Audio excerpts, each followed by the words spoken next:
How's it going, guys? I just wanted to do a quick little video on this new 2019 Riot Mako 10 kayak that I just picked up off Craigslist. The guy had it listed for $700 and I offered him $650 and luckily he took it. So, I just wanted to give you guys a quick little rundown of a few of the mods that I've done that are just low cost budget mods that, I'm sure a lot of you guys are looking into. There's just not too much content out there on this particular kayak. So, the mods that I'm going to show in this video aren't groundbreaking by any means. They're all over YouTube. Like I said, there's not too many videos out there. So if you are considering this particular unit, I want to give you, just a visual look as to what it'll look like when you go out and purchase it and then, do them for yourself. So the first thing that I did was go ahead and buy some puzzle mats. They're basically like EVA foam that are intended for, yoga studios or gyms or what have you. So it's basically like this. Comes, with interlocking pattern here, so you can actually connect them together. Now I picked this up from a company called Five and Below. It's basically like a little bit more expensive 99-cent store. So these ran me $3 a piece, and they were roughly about, 3 feet by 3 foot squares. So I went ahead and interlocked the 3 pieces that I got. So that ran me $9 there. And then I bought some Velcro just to, fasten it down. And what's nice about this is, if you're fishing and you get, a bunch of slime and stuff inside of your deck, you can pull these up and actually hose them down individually. And, it makes a lot easier cleanup when you get back to the dock. So at any rate, I did buy 3 of these pieces. That was $9. The Velcro was about $6 or so. And the way I went about cutting these were, I got 3 pieces of paper to fill in this entire section. I taped them together, and I went ahead and pressed the paper down into the creases and take a pencil and just trace this entire little section. I cut that out with scissors, and then I interlocked the mats together, and I flipped them over and went ahead and traced it with just a standard pencil to give myself a little guideline where to cut.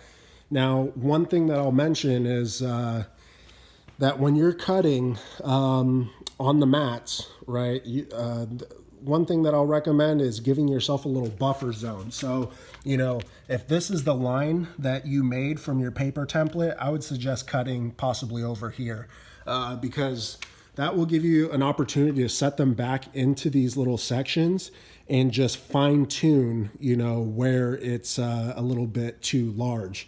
So my mistake was that I did cut on the lines, and you'll see here, in some sections, it's just not as tight as I'd like it. But to be honest, from afar, it looks completely fine. And, for me, I put it in there mainly for aesthetics as well as sound dampening. So you'll see that I have my box here, right? I'm constantly sliding it underneath my seat, and there's a plastic on plastic contact there. I do plan on doing a lot of fishing, so I bought it just to dampen some of the sound, so I can kind of set it in there gently and slide it in there without spooking any fish. So it does serve two purposes. So beyond that, the next thing that I wanted to do was go ahead and attach some gear heads to these tracks here, just for accessories. So if you're like me and you looked around on the internet, these little gear head adapters are about $15 to $20, depending on where you're getting them. And so I looked around on the internet. I found a guy on YouTube who's making these out of PVC. I'll make a separate video. I don't want to go too in depth on what this is, but if you're interested in making this for, I want to say it was less than $3 a piece, go ahead and click on my channel and you'll be able to find the video. I don't have too much content out. So basically put it in there and you just screw it on, and then you got this standard PVC coupler to be able to just slide in and out attachments, right? So I made quite a few of those. This unit comes with quite a few tracks. They got 2 in the front, 2 long ones along the sides, as well as 2 in the back. Now I'll show you, you know, how I use that gear head adapter to make a little fish finder mount. So I went ahead and made that same gear head adapter there, and I just stuffed a PVC pipe on top. Now this is a drain plug with the grates and stuff. It's got the holes for water to come into a drain, right? So I want to say this is 3 inches, and it fit perfect with the mount that came with my fish finder. So I went ahead and siliconed a piece of a trash can that I cut out just to fill in or to place on top of the drain, because there were the holes and I didn't want them. I wanted a nice clean flush mount. So I siliconed a piece of a trash can on top of the drain, and then I drilled the Garmin Striker 4 mount that came with it into the plastic trash can. Now it's really on there, to be completely honest. I can move it, you know, attach this and detach it, you know, without any play. So it really worked out fine. One thing that I'll mention, or what's cool about this, is that all the wiring that's from this particular unit, you know, is all over the place. So I wanted to contain that into, you know, a self-contained unit, so I could just kind of unscrew this thing and then, you know, place it in my bag, in my duffel bag. So that's been working out really well for me. I stuffed all the wiring inside of this pipe here, and went ahead and drilled 2 holes here for some leads. Those are attached to the inner wiring of the Garmin Striker 4, and it comes out to an aftermarket piece. It's called a SAE, as in elephant, port. And this is just a quick connect and disconnect for power, basically. So the next thing I did was, you know, I didn't want to have my battery, you know, in there with the wires coming out all over the place. I wanted it nice and flush. So I cut a 1/2 inch hole here for this port, which is also an SAE port. So I could just plug this guy in, and I'm good to go. So that serves actually multiple purposes. So that's like a real universal plug. So they actually make USB chargers, they make cigarette lighter adapters, they make all sorts of stuff. So, you know, I really wanted to refrain from cutting in several holes for different uses. So what this is going to do is give me access to power for any accessory that I could think of, you know, that I've come across. Because you can, you know, like I said, hardwire it into the wires and just buy, you know, one of these plugs. So, or, you know, they make hundreds of different adapters for this. But at any rate, so that's for the power. And I needed to figure out what to do with my transducer mount. Now, I saw those units that come off the side and they hang in the water, but I wasn't really interested in them. Excuse me. Because, you know, I fish a lot of docks.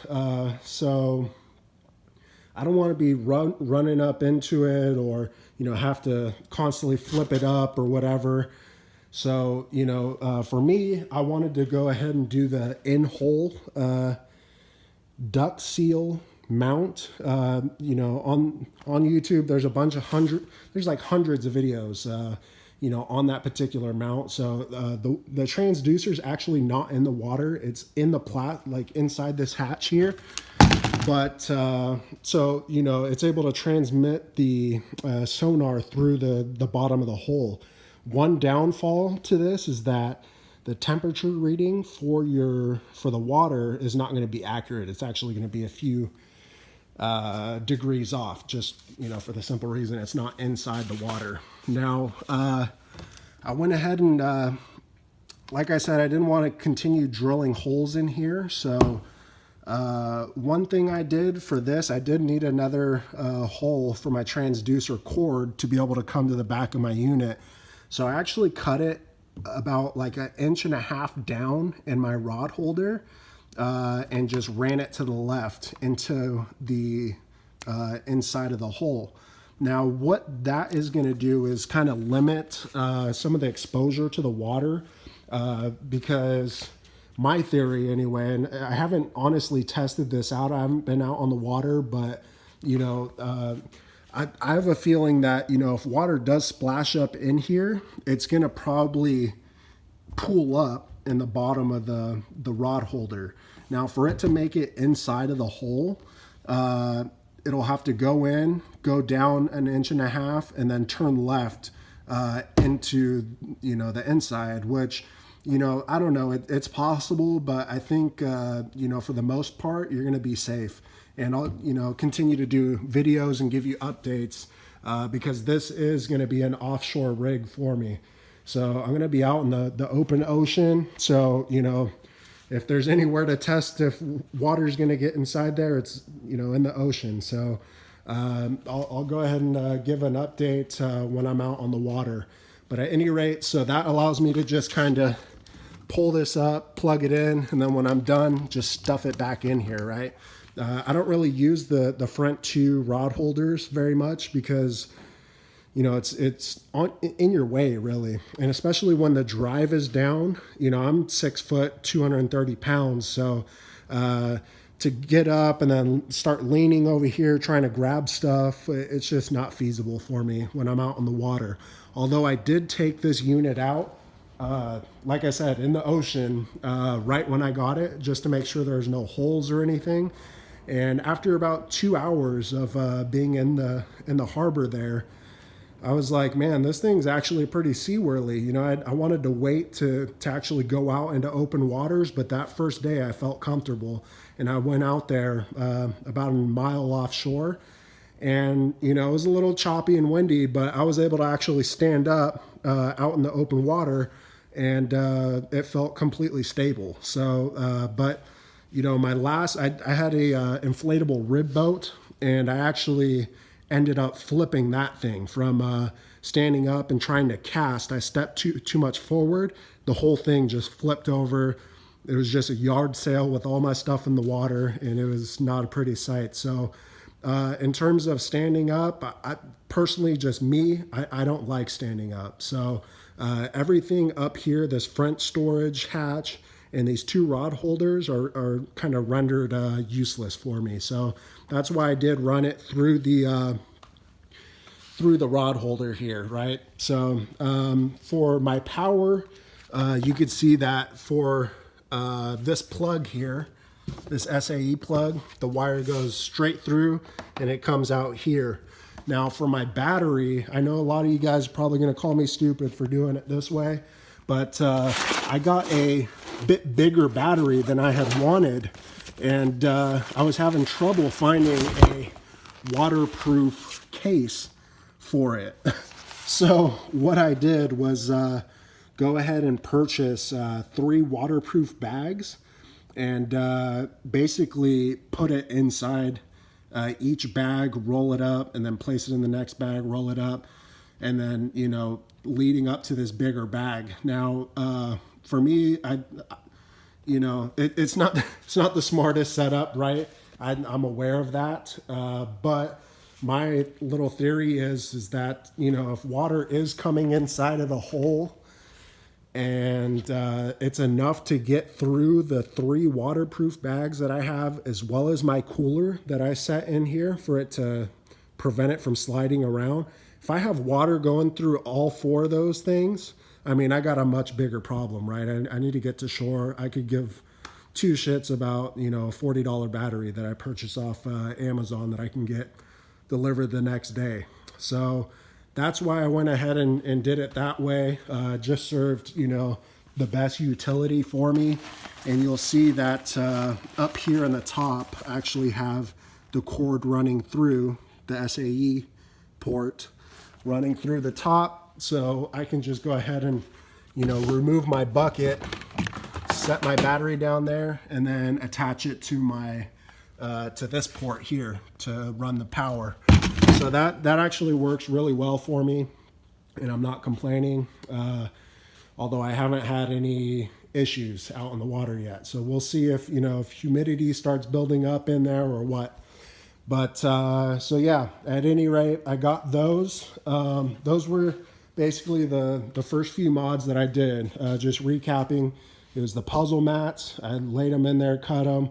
I made the gear head adapters. The third thing I did was make this this fish finder mount, and then fourth thing, cut that hole for the power, cut that for my transducer mount cord, or transducer cord. And then so then I started thinking, well, I need to think of a way to transport it, right? So I bought a collapsible dolly that, you know, I took it out my first day, and the thing was just useless, to be honest. I was trying to turn the boat from the front here, right, from the handle, and anytime I would turn it, the kayak would just start sliding, and the cart would just continue straight, and it'd just slide off. And then, you know, a few times, almost all my stuff just fell off my kayak. So I was like, I really need to find a better way. Just to give you an idea as to what I did here, just because I don't want to have to reattach it and then show you guys, I attached these little T's here just to provide some more, you know, storage for my net and then for my gaff as well. So, so for the cart, I basically made a scupper hole cart for the unit, right? I took apart the collapsible dolly that I had purchased because the thing was just a piece of shit. So I really highly advise you guys not getting one of those. But if you do, this is a little mod that you could do to actually make it work, right? Because probably a lot of you guys may have just bought this thing and then are looking for a secondary fix because you don't want to throw this thing away, or you're having trouble selling it or whatever. So long story short, I got some Schedule 40 PVC pipe, spaced them out for my scupper holes, and tied them with these little metal, I don't know, cable ties or whatever the hell these are, and put them on there. Now, initially I just did it with the Schedule 40 PVC pipe, and I put them in the scupper holes, and I was, you know, pulling it around, and it worked fine, you know, but there was quite a bit of flex inside of this PVC pipe. So to firm it up a little bit, I got an old broom stick, and I cut it in half to the length of this, so it actually provides some support. Now, I see a lot of people using conduit, like metal piping for in there, which is okay if you have a Hobie kayak, because their scupper holes are actually reinforced for that particular reason. So you can put a scupper cart in. But a lot of these, you know, other kayaks, they're not reinforced in the scupper holes. And if you know anything about injection molding, you know that these are actually two different pieces, and they sandwich them together. Now that's what this crease is. If you look inside of the scupper holes, you'll have creases that go around the entire thing. Now, if you're putting too much pressure on that, you can cause a little, you know, flex, and there'll be a hole, a crack, or, you know, you'll start leaking. So for me, I didn't want to put the metal conduit piping in there because I felt that was too rigid and too firm, because, you know, if this thing isn't flexing, then it's not absorbing any of the pressure. It's actually placing all the pressure inside the scupper holes, which you don't want. So with the broom method, you're able to actually put it in there, and you'll see that it does flex a little bit, but I want that flex because I want to relieve these scupper holes of, you know, the weight of the entire kayak and all my gear. You know, this thing weighs, I want to say 60 pounds dry. With all my stuff, I'd say it's leaning closer to, 80 pounds. So,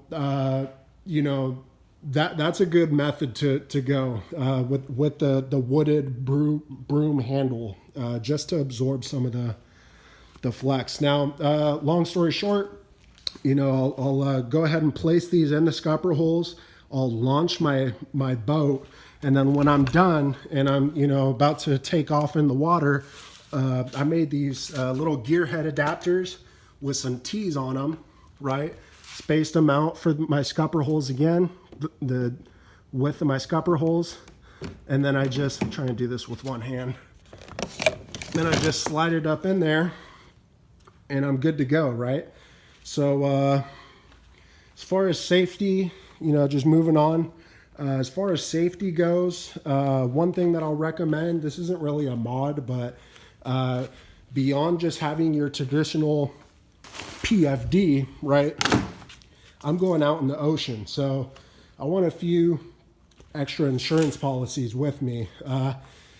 This seat is pretty comfortable, but it's, it could use some improvements, especially if you spending a few hours out there. So I bought this throw cushion, which is really nice. It's about 3 inches wide, or thick, I mean. And it's about $7 at Walmart. So I sit on that, makes it 10 times more comfortable, and actually fills in some of this space here, because the lumbar support on this thing is pretty bad. So once you plug that guy in there, I mean, you got kind of more of an upright position there, which is more comfortable for me. So I got that. I got my PFD, as well as I'm planning on attaching this little kickboard, because, some might call me a pansy or whatever, but I really want to, possibly take this thing out, 4 or 5 miles offshore on a calm day, of course. But, if I get into a hairy situation, I mean, I really don't want to rely just on this, $40 or $50 PFD to save my life, right? So I want to actually have just a few more things on board that will help preserve my life. So at any rate, that's pretty much the overview of my new 2019 Riot Mako 10 kayak. Well, before I sign off, I just want to make a little, comment on this. I had actually built a crate, a 12 by 12 crate for the back of this, which it fits fine. And, but for me, I'm trying to go minimalist approach, with this, because I will be fishing. And, when you're fishing, you got so much gear with you, or that you want, within arm's reach, but you really got to narrow it down. So for me to have a crate back here, didn't really serve too much utility for me, because it's like, sure, you can put your anchor in there or whatever, but beyond that, like if you catch fish and you want to keep them, I typically catch and release, but I do have some friends that want some halibut and stuff like that if I catch them. So, to have an extra cooler or a fish bag or something like that, for me, it's just like, it's another thing to bring, right? So I'm really getting into this, frame of mind. If it doesn't serve two purposes, then really there's no reason to even bring it, right? Because I mean, you could fill your entire boat with stuff that you may or may not use. So yeah, that's my new setup, guys, and I'll continue to put out some more content, because like I said in the beginning of this video, there's really not too many videos out there on this unit. So I want to be, one of the sole providers for that, and kind of bring you guys along with me for my trips. So stay tuned, like, comment, and subscribe. Thanks.